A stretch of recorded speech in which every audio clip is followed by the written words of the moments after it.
आज हम class 11th का chapter number 9 straight line start करेंगे। ठीक है, स्ट्रेट लाइन में इससे पहले हमने कौन सा चैप्टर पढ़ा था? सीक्वेंस एंड सीरीज पढ़ा था। अच्छा, हम अब तक क्या क्या पढ़ के आए हैं कोऑर्डिनेट ज्योमेट्री के अंदर?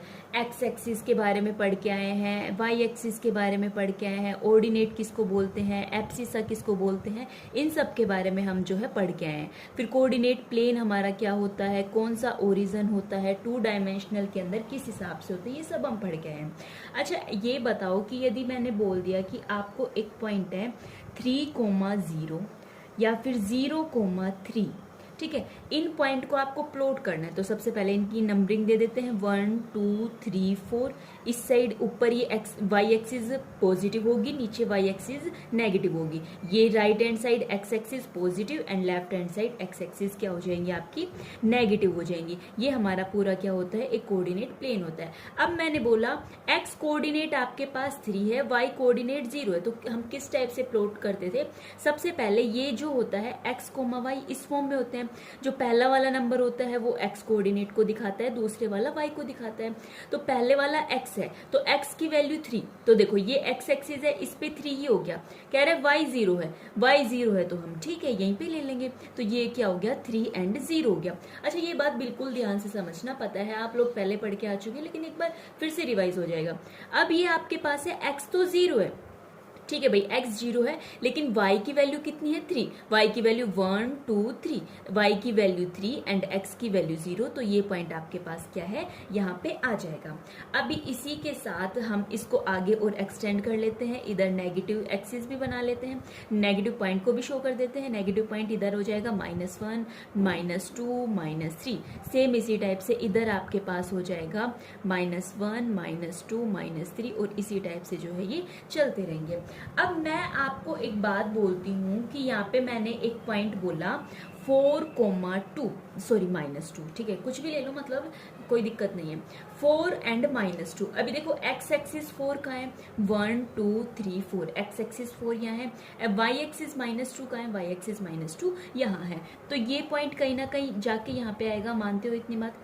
ठीक है, अब ये पॉइंट यहाँ पे आने के बाद मैंने इसको बोल दिया 4 एंड -2, एक्स एक्सिस पॉजिटिव है, वाई एक्सिस आपकी क्या है, नेगेटिव है। अभी देखना इस केस में मैं क्या बोलूंगी कि इसका 4 यूनिट डिस्टेंस कहाँ से है, वाई एक्सिस से है। मैंने क्या बोला, 4 यूनिट इसका डिस्टेंस कहाँ से है, फ्रॉम दी वाई एक्सिस। अब कहोगे कि पॉइंट तो ये एक्स एक्सिस का था, ये वाई का था, अब इसकी 4 यूनिट डिस्टेंस वाई एक्सिस से कैसे है? अब देखो यहाँ पे ये 4, यहाँ पे ये जाके पॉइंट है, अभी ये 4 और -2 कहाँ पे है, ये पॉइंट वाई एक्सिस कहाँ पे? वाई एक्सिस आपकी ये है, वाई एक्सिस से ये पॉइंट की डिस्टेंस कितनी है, 4 यूनिट है। मैंने कुछ गलत तो नहीं बोला ना? ठीक है, ये यहाँ से लेके यहाँ तक कितनी है, 4 यूनिट है। सेम इसी टाइप से एक्स एक्सिस से लेके यहाँ तक की डिस्टेंस आपकी कितनी है, 2 यूनिट है। ठीक है, डिस्टेंस हमेशा क्या होती है, पॉजिटिव में कंसीडर करेंगे। ठीक है, ये छोटी सी बात है लेकिन आगे चल के ये है ना बहुत इंपॉर्टेंट होगी, आपको पता चलेगा। ठीक है, फिर चलो भाई आगे देखते हैं। इसके अलावा अभी हमने देखा कि आपके पास कोई भी 2 पॉइंट हो तो उनके बीच का जो डिस्टेंस होता है वो हम किस टाइप से निकालते हैं। ठीक है, कोई भी आपके पास P पॉइंट है, Q पॉइंट है, इनके ये मतलब कोऑर्डिनेट दिए हुए हैं, तो MP एंड Q का डिस्टेंस फॉर्मूला आपके पास क्या होता है, x coordinate of Q point minus x coordinate of P point and then उसका स्क्वायर, x2 माइनस x1 का whole square plus y2 minus y1 का क्या हो जाएगा, होल स्क्वायर हो जाएगा। इसका आप एग्जाम्पल भी लेके देख सकते हो। एग्जाम्पल आपने लिया, कोई भी आपके पास 2 पॉइंट है, P पॉइंट के कोऑर्डिनेट ये हैं, Q पॉइंट के कोऑर्डिनेट ये हैं, देन आपको P Q की डिस्टेंस निकालनी है, इसको P और Q आप नाम दे लीजिए। ठीक है, P और Q की डिस्टेंस निकालनी है तो x माइनस क्या हो जाएगा, y plus x1 x2 minus x1, ध्यान रखना ये बात ऊपर वाले फॉर्मूले से। ठीक है, पहले एक्स एक्सिस वाले सब्ट्रैक्ट होके स्क्वायर हो रहा है, फिर वाई एक्सिस वाले क्या हो रहे हैं, सब्ट्रैक्ट होके क्या हो जाएगा, इसका स्क्वायर हो जाएगा। तो यहाँ से ये क्या हो जाएगा, -3 का स्क्वायर हो जाएगा, यहाँ से माइनस माइनस प्लस हो जाएगा, +4 का स्क्वायर हो जाएगा। तो ये आपके पास कितना हो जाएगा, 9 एंड 16, 9 एंड 16 क्या होता है 25, 25 मतलब क्या आ जाएगी 5 यूनिट, इसकी क्या आ जाएगी, डिस्टेंस आ जाएगी। इसके बाद अब हम देखते हैं कि जो कोऑर्डिनेट ऑफ द पॉइंट है वो डिवाइड कर रहे हैं किसी लाइन सेगमेंट को। जैसे कोई एक ही आपके पास लाइन सेगमेंट है, स्ट्रेट बना लेना, ये पॉइंट है, इसके कोऑर्डिनेट है x1 y1 एंड दूसरा ये इसके कोऑर्डिनेट है x2 y2। अब ये इंटरनली इसको यदि 2 रेशियो में डिवाइड कर रहे हैं, इतना रेशियो m हो गया, इतना रेशियो n हो गया, तो जो इसका फॉर्मूला है वो क्या होता है, mx2 प्लस nx1 अपॉन क्या हो जाएगा m प्लस n, एंड जो इसका दूसरा कोऑर्डिनेट हो जाएगा, दूसरा पॉइंट, इसकी वैल्यू आपके पास क्या हो जाएगी m प्लस n। ठीक है, समझे, mx2 प्लस nx1 अपॉन में m प्लस n ये है, m प्लस n ये है। फिर दूसरा y कोऑर्डिनेट के लिए क्या करेंगे हम, my2 प्लस ny1 अपॉन क्या हो जाएगा m प्लस n। 2 पॉइंट के बीच में यदि आपको मिड पॉइंट फाइंड करना होता है, जैसे मिड पॉइंट फाइंड करना है, कौन से 2 पॉइंट, वही जो आपके 2 पॉइंट चल रहे हैं। अब इन दोनों पॉइंट का यदि मिड पॉइंट फाइंड करना है और यहाँ पे m और n आपका इक्वल है, तब जो इसका फॉर्मूला होगा वो आपके पास क्या हो जाएगा, दोनों x कोऑर्डिनेट को ऐड करके डिवाइड बाई 2, सेम इसी टाइप से दोनों y कोऑर्डिनेट को डिवाइड करके क्या हो जाएगा, 2 हो जाएगा। ये सब चीज हम एक बार है ना पढ़ के आ चुके हैं, इनको हम रिकैप कर रहे हैं, इसलिए हम इतना जल्दी चल रहे हैं। ठीक है, सेम इसी टाइप से हमने जो है एरिया ऑफ ट्राइंगल पढ़ा था। एरिया ऑफ ट्राइंगल हमारे पास क्या होता है, एरिया ऑफ ट्राइंगल होता है हाफ ऑफ, जैसे 3 कोऑर्डिनेट, वैसे भी एक ट्राइंगल को बनने के लिए आपको कितने कोऑर्डिनेट चाहिए, 3 कोऑर्डिनेट तो चाहिए, x1 y1 x2 y2 and third हो गया हमारे पास x3 y3। तो इसका फॉर्मूला क्या होता है, x1 y2 minus y3 plus x2 y3 minus y1 plus x3 y1 minus y2 and इसका मोड। अब कहोगे कितना कॉम्प्लिकेटेड है, कॉम्प्लिकेटेड नहीं है, सिर्फ आप 1 2 3 ऐसे ध्यान रख लो, और ये याद रखो बाहर हमेशा x कोऑर्डिनेट आएगा, अंदर y आएगा।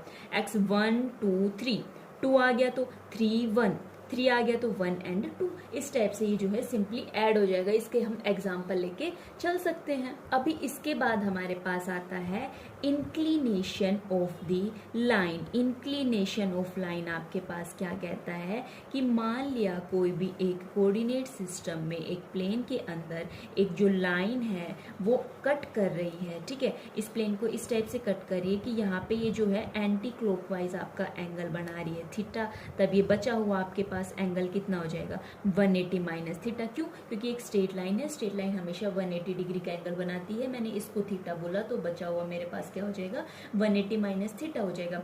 अब जो ये थीटा है इसकी वैल्यू कहाँ से लेके कहाँ तक लाई करेगी, 0 से लेके 180 तक लाई करेगी। अब जो ये एंगल फॉर्म हो रहा है इसे ही हम क्या कहते हैं, इंक्लिनेशन ऑफ द लाइन कहते हैं।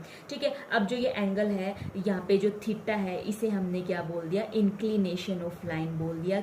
कि कौन सी लाइन का, inclination of the line L, इसका कोई भी आप नाम दे दो, एल एम एन एन जो भी आपका मन करे। ठीक है, तब जो ये tan थीटा होगा ना, सिर्फ मैंने इधर थीटा बोला है, लेकिन अब मैं कह रही हूँ कि जो tan थीटा होगा वो मेरे पास क्या होगा, स्लोप होगा। ये बहुत इंपॉर्टेंट है, इसको बिल्कुल माइंड में रखना कि जो tan थीटा होगा इंक्लिनेशन ऑफ लाइन के साथ जो angle theta anti clockwise direction में बन रहा है, तब यहाँ पे जो tan थीटा है वो आपका क्या हो जाएगा, स्लोप हो जाएगा। अब जो स्लोप होता है लाइन का उसे हम किससे डिनोट करते हैं, हम हमेशा स्लोप ऑफ द लाइन को m से डिनोट करते हैं। तो इसका मतलब क्या हुआ, यहाँ पे मैंने इसको स्लोप बोला लेकिन मैं कह रही हूँ इसकी नोटेशन तो m से होती है, यहाँ चेंज नहीं कर सकते आप। ठीक है, इसको हमेशा m बोलेंगे, देन क्या हो जाएगा, m is equals to tan of theta हो जाएगा। लेकिन ये अपनी कंडीशन लगाएगा, क्या कंडीशन लगाएगा, थीटा की value not equals to 90 degree. But why not equals to 90 degree, क्योंकि मेरे को पता है tan ऑफ 90 डिग्री मेरा क्या हो जाता है,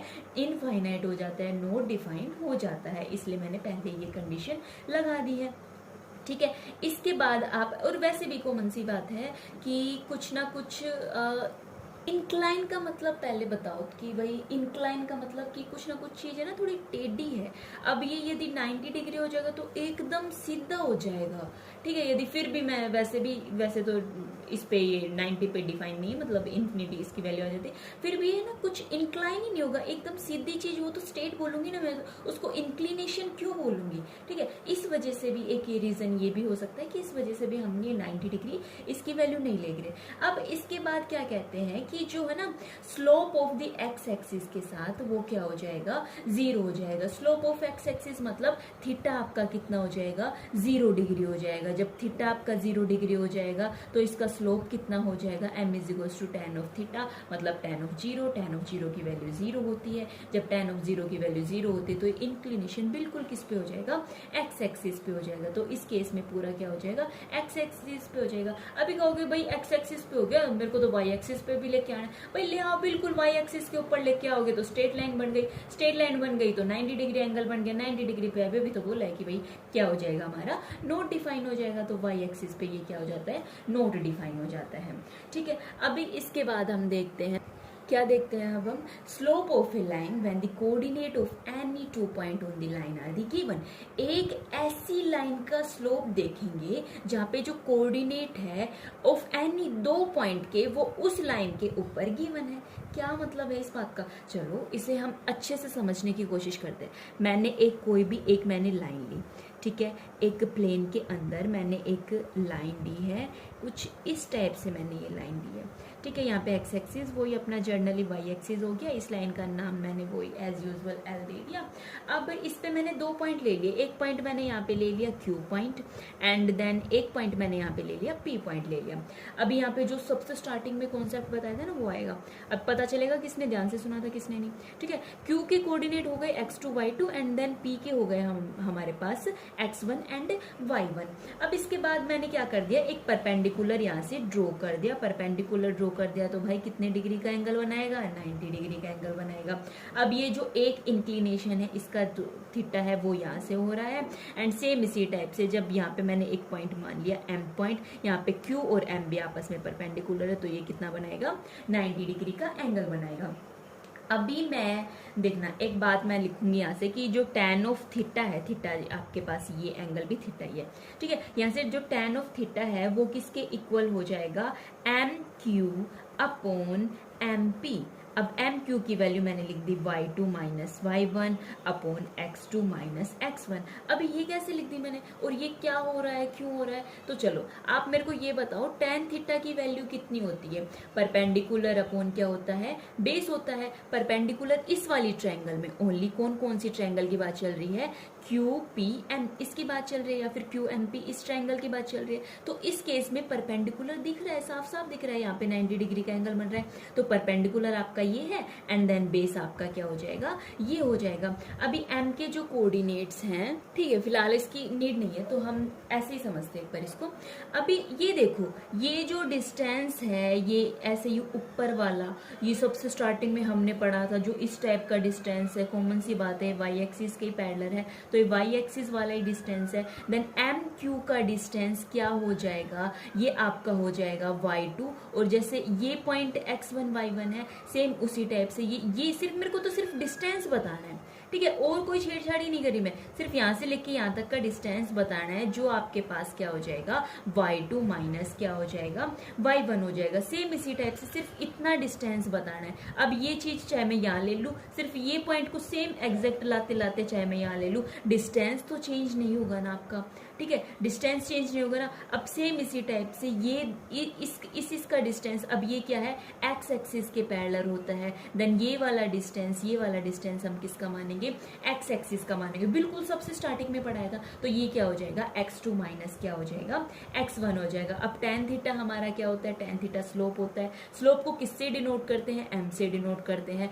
m is equals to y2 minus y1 upon x2 minus x1। तो ये जो है मोस्ट इंपोर्टेंट है, इसके बेस बहुत सारे क्या आएंगे, क्वेश्चंस आएंगे। ये केस था जब थीटा हमारे पास क्या था, यहाँ पे जो ये एंगल है थीटा वो क्या था, एक्यूट था। अब जो केस नंबर 2 है वो हम हम देख लेते हैं कि केस हमारा फर्स्ट था।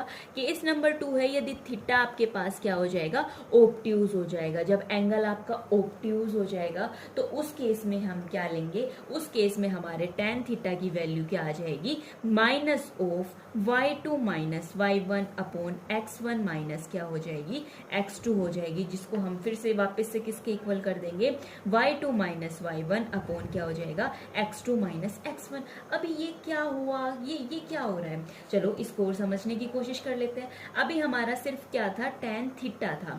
अभी मैंने बोल दिया कि एंगल ऑब्ट्यूज हो गया, तो tan थीटा को मैंने क्या लिख दिया, tan 180 माइनस एंगल ऑफ कौन कौन से एंगल में से सब्ट्रैक्ट कर दिया, MPQ में से। जब 180 में से कुछ एंगल सब्ट्रैक्ट हो रहा है तो इसकी वैल्यू किसके इक्वल आ जाएगी, minus tan of angle MPQ। अब minus tan of angle MPQ का मतलब है माइनस MQ अपॉन क्या हो जाएगा, MP। अब इस केस में जो ये MP की डिस्टेंस होगी वो क्या हो जाएगी, x1 माइनस x2। देन ये माइनस था, माइनस अंदर जाके क्या हो जाएगा, सिंपली पॉजिटिव हो जाएगा। ठीक है, अभी इसके बाद हमारे पास एक केस आता है जब कोई भी दो line L1 line and L2 line, ये दो लाइन आपस में क्या होती हैं, पैरेलल होती हैं। ठीक है, पैरेलल एकदम, आपने इसको बिल्कुल, ये तो इंटरसेक्ट हो गई, इनके बीच का डिस्टेंस एकदम सेम होना चाहिए। ठीक है, एकदम एग्जैक्ट बनाना स्केल से। तो ये लाइन मैंने मान ली L1 है, ये लाइन मान ली मैंने L2 है। ये L1 लाइन इसके साथ एंगल बना रही है alpha and L2 line x axis के साथ एंगल क्या बना रही है, बीटा बना रही है। तो अब मैंने सबसे पहले क्या लिया कि जो L1 लाइन है वो L2 के पैरेलल है, तब जो इनका जो इंक्लिनेशन ऑफ एंगल होगा वो भी पैरेलल होगा।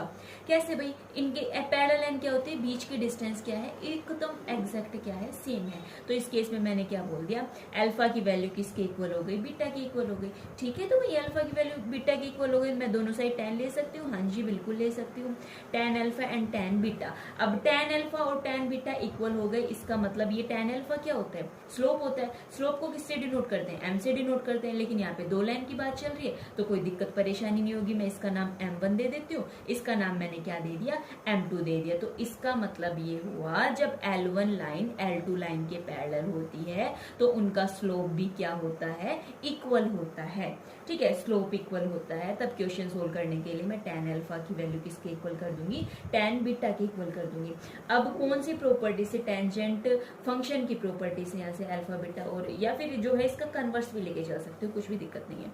ठीक है, इसका कन्वर्स भी लेके चल सकती हूँ। ठीक है भाई, अब ये वाली कंडीशन तो आ गई। अब कंडीशन नंबर 2 कि L1 लाइन किसके परपेंडिकुलर हो जाए, L2 लाइन के परपेंडिकुलर हो जाए। जब L1 लाइन L2 लाइन के परपेंडिकुलर होगी तो मैंने क्या किया, दो लाइन को आपस में क्या बना दिया है, परपेंडिकुलर। परपेंडिकुलर बना दिया है तो एंगल कितने डिग्री का बन जाएगा, 90 डिग्री का बन जाएगा। दोनों लाइन के बीच में एंगल 90 डिग्री का बन रहा है। यहाँ पे एंगल कितना फॉर्म हो रहा है, अल्फा। और जो ये लाइन है L2 और इस लाइन का नाम दे दिया L1। अब L2 जो है इंक्लिनेशन ऑफ एंगल कुछ तो ये भी अपना बनाएगी, इसका कितना हो गया बीटा, और L1 का कितना हो गया अल्फा 1। ठीक, सॉरी अल्फा, ठीक है, ओनली अल्फा ही दे दो। फिर इसके बाद अब देखो, क्या मैं बीटा को किसके इक्वल लिख सकती हूँ, अल्फा प्लस 90 डिग्री के इक्वल लिख सकती हूँ, क्योंकि जो दोनों का इंक्लिनेशन ऑफ एंगल है वो कितना हो जाएगा। देखो, जब दो लाइन आपस में परपेंडिकुलर होती है ना, तो जो एक लाइन का इंक्लिनेशन ऑफ एंगल है वो दूसरे लाइन की इंक्लिनेशन ऑफ एंगल प्लस में क्या हो जाएगा, 90 डिग्री हो जाएगा। दोनों साइड मैंने tan लिया, इधर हो गया tan ऑफ बीटा, इधर मेरे पास हो गया tan 90 प्लस अल्फा, या फिर अल्फा प्लस 90 लिख सकती हूँ। तब इसकी वैल्यू tan 90 प्लस थीटा आपके पास क्या हो जाएगा, कोट ऑफ थीटा। थीटा मेरे पास क्या है, यहाँ पे अल्फा है, तो मेरा यहाँ से क्या हो गया, tan ऑफ बीटा की वैल्यू किसके इक्वल हो गई, इसके इक्वल हो गई। क्या मैं इसको ऐसे लिख सकती हूँ, 1/tan ऑफ अल्फा, कोट को क्या लिख सकती हूँ, 1/tan लिख सकती हूँ। अभी जो है इसको और इसको, इन दोनों को मैंने क्या कर दिया है, अभी देखो मेरे पास क्या हो गया, tan beta is equal to 1 में क्या हो गया, tan ऑफ अल्फा। दोनों साइड मैंने क्रॉस मल्टीप्लाई कर दिया, tan alpha into tan of beta, इसकी वैल्यू -1 आ गई। tan अल्फा क्या है, m1 है, tan बीटा क्या है, m2 है। m1 इंटू m2 ये वैल्यू किसके इक्वल हो गई है, -1 के इक्वल हो गई है। यदि m1 और m, इसका मतलब जो है आप कन्वर्स भी लेके चलते हो, इसका मतलब क्या हुआ कि जो दो नॉन वर्टिकल लाइन होती है वो परपेंडिकुलर एक दूसरे के एक ही कंडीशन में होगी यदि एक का स्लोप किसके इक्वल है, reciprocal of the negative of other slope, एक का स्लोप दूसरे के नेगेटिव ऑफ रेसिप्रोकल के इक्वल है। ठीक है, तो ये आपके पास हो जाएगी। अभी जो है हम एग्जाम्पल देख लेते हैं। जैसे एक एग्जाम्पल हमारे पास है कि हमें जो है स्लोप फाइंड करना है। मेरे पास पॉइंट गिवन है 3 and -2 और दूसरा पॉइंट मेरे पास गिवन है -1 और 4। मैंने देखा था जब मेरे पास 2 पॉइंट गिवन होते हैं तो उनके स्लोप का जो फॉर्मूला है वो मेरे पास ये होता है। अब 2 पॉइंट मेरे पास गिवन है, मैंने सेम इसी टाइप से इसकी सिर्फ वैल्यू पुट कर रही हूँ। ये है x1, ये है y1, ये है x2, ये है y2। मैंने सिंपली इनकी वैल्यू पुट की है। x2 की वैल्यू है -1, देन माइनस ऑफ x1 की वैल्यू आपके पास कितनी आ जाएगी, -3। ऊपर क्या हो जाएगा, माइनस माइनस प्लस हो जाएगा, 4 + 2 और नीचे 1 - 3, ये कितना हो जाएगा, -4। देन इसकी वैल्यू कितनी हो जाएगी, 3 अपॉन क्या हो जाएगी, -2। ठीक है, तो इसके स्लोप की वैल्यू ये आ गई। अभी हम देखते हैं एंगल बिटवीन टू लाइन, दो लाइन के बीच का एंगल क्या होता है। हमने मान लिया कि जो L1 है और जो L2 है ये आपके पास कोई भी दो नॉन वर्टिकल लाइन है। नॉन वर्टिकल्स लाइन क्या होती है, सबसे पहले ये बताओ, वर्टिकल लाइन आपके पास क्या होती है, एकदम सीधी लाइन। अब नॉन वर्टिकल लाइन सीधी लाइन नहीं है, कुछ ना कुछ इंक्लाइन हो रही है, कुछ ना कुछ एंगल बना रही है। एंगल बना रही है तो उसे हम क्या बोलेंगे, स्लोप बोलेंगे। इसका स्लोप हो जाएगा m1, इसका स्लोप क्या हो जाएगा, m2 हो जाएगा। ठीक है, अब जो इंक्लिनेशन ऑफ एंगल है इस लाइन का क्या हो रहा है, α1 हो रहा है, एंड इस लाइन का आपके पास क्या हो रहा है, α2 हो रहा है। तो इसका मतलब ये हुआ कि पहले का जो स्लोप है m1 = tan of α1 and m2 = tan of कितना हो जाएगा, α2। इस चीज में कोई दिक्कत परेशानी नहीं है। अभी हम जो है एक बार इसका डायग्राम और ड्रॉ कर लेते हैं। देखो ये लाइन ले ली हमने L1, ये लाइन ले ली हमने L2, ये है हमारा x एक्सिस, ये है हमारी y एक्सिस। ये बिल्कुल स्ट्रेट नहीं है, थोड़ा इंक्लाइन हो रखी है, इसी वजह से ये एंगल α2 बन रहा है। तो बचा हुआ एंगल मेरे पास कितना हो जाएगा, 180 - α2 हो जाएगा। ये जो लाइन ऑफ इंक्लिनेशन है L1 का एंगल कितना है, α1। अब जो इन दोनों के बीच में एंगल बन रहा है वो कितना हो जाएगा आपके पास, थीटा हो जाएगा। एंड जो इस साइड में एंगल बन रहा है उसको मैंने क्या नाम दे दिया, फाई नाम दे दिया। अभी देखना ध्यान से एक बात, इस एंगल को मैं क्या कह दूंगी, α2 - α1। अब ये α2 - α1 आपके पास किस टाइप से है वो देखो, जैसा पीछे बना था ना वैसे ही बना है। अभी देखो ये है ना थीटा के अपोजिट एंगल है, इसको मैंने डायरेक्ट कैसे नाम दे दिया, ध्यान से एक चीज बिल्कुल ध्यान से देखना। ये एक ट्रायंगल बन रही है, इसको नाम दे दो, चाहे आप ABC नाम दे के समझ लो, चाहे कैसे भी समझ लो। ये हो गई A, ये हो गई B एंड ये आपके पास C हो गई। ये देखो अंदर आपको एक ट्रायंगल फॉर्म हो रही है। ये वाला एंगल मेरे को क्या करना है, फाइंड करना है। अभी मेरे को पता नहीं है, ये वाला एंगल मेरे को फाइंड करना है। अभी ये वाला एंगल मेरे पास कितना हो गया, 180 - α2। मैंने लिख दिया 180 - α2। मान लिया इस एंगल का नाम मेरे को पता नहीं है, मैंने x मान लिया। ये एंगल आपके पास कितना हो गया, α1 हो गया। एंगल ये निकालना है, ये α1 हो गया, ये 180 - α2। Sum of the angle of triangle is the 180 degree. 180 degree से 180 डिग्री कैंसिल है। x की वैल्यू मेरे को निकालनी है। α1 उस साइड जाएगा, नेगेटिव हो जाएगा। α2 उस साइड जाएगा, क्या हो जाएगा आपके पास, पॉजिटिव हो जाएगा।